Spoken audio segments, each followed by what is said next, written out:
kulanti wanaagsan daawadayaal halkan waa telefishinka caalamiga ah deegaan channel TV barnaamijkeena faaqadada wargeyska ayaan maanta waxaan ku soo qaadan doonaa ay taariikhdu tahay kowdii bishii Luulyo doona dabaaldegayo xuska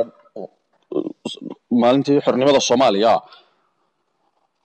halgamaagii weynaa ee geeska Afrika toddobaadadan u dambeeyay ama qarnigan imika la xasuusto ku jira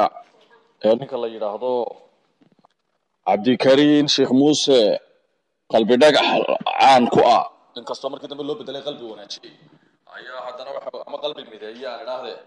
ayaa maanta fariin soo diray muhiim ah dadka Soomaalida guud ahaan meel kastoo ay adduunka ka joogaan fariintaasi oo ugu hambalyeynayo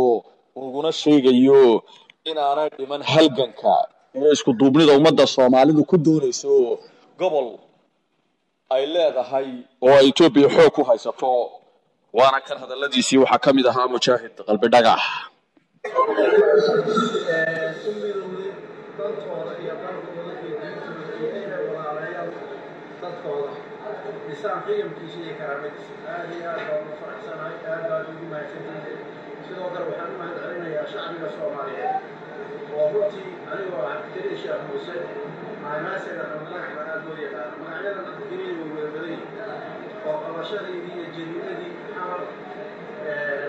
أشخاص يجلسون في هذا الوديعي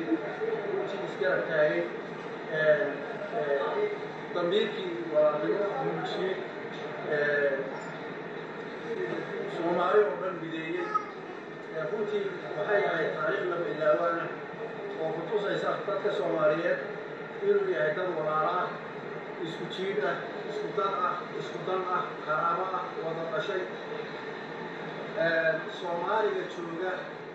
loo yacdo iyo qaabulmada iyo midka jooga NFD iyo midka jooga Aashaca iyo ka jooga halka dib ay sheegteen oo aksar oo Soomaali oo kastoo Soomaali oo ka midaysan qadiyada walaalaha Soomaaliyeed waxay ka qaybqaybinayaan waa cadu Soomaaliyeed waxay isku jirayaan waa cadu Soomaaliyeed وهل نشر وهل أمة سبب أي فكرة كان المجهول وحيكون يصدرون أكثر وعدم ولا يحاسب ولا يكذب يصدرون وحيكون يصدرون إلى إمام الرسالة كثير من الإيمان وحيكون يصدرون وحيكون دوران وضع آية يقيم كم مرة استمع دوران آلي ما تكون عليها وحنقولنا يا من نرى سيدي لو مدى Soomaaliyeed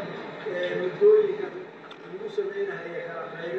isku dirin in dib loo wada mideeyo dib loo wada walaalayo qalabta waa taasoo kale waxaan jeclahay inaan ayadana tartaamo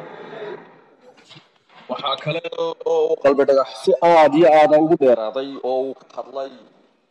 dhibaatada ay ciidamada Itoobiya iyo xisbiga la yiraahdo EPRDF ay dhex dhigayaan Soomaalida iyo Oromada oo ah labada qowmiyadood ee boqolkiiba boqol muslimka loo xisaabiyo wadanka Itoobiya waxaana hadaladiisii kamid ahaa isagoo ka hadlaya arrimahaasi Soomaalida ee shacbiga waa labada walaala oo dirisa oo diin iyo dal iyo deegaan intooda badan wada xiga sida dadka ma xullooni karaan walaaqooda ma ahan mid iyaga ka timid sida anigu aaminsanahay ma aysan ahayn waxay ahayd mabaadiic qorshaysan oo loogu talagalay in lagu xubin dheerayso ilaa haddana way socotaa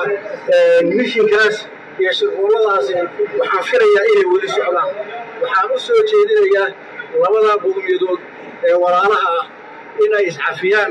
wixii ku kala maqan isu celiyaan wixii xaqaysa siiyaan wixii hanti isu celiyaan gacmaha isqabsadaan walaaloobaan wada dhistaan dalkooda wadadkii isugu xaq weyn waynu hurnaataa dhammaanteen waynu wada hurnaa idinka oo intiina badan hadda aan filaya ama wada ah qowmiyaddii Soomaaliyeed hooda walaaladii qowmiyadda Oromada walaalnimo iyo nabad ku wada noolaada iyagana waa baax inay diyaar u yihiin inaad walaaloobaan telefishinka caalamiga ah deegaan channel TV oo idin soo gudbinayay waraysiga mujaahid qalbi dhagax oo aad iyo aad ugu dheeraaday arrimaha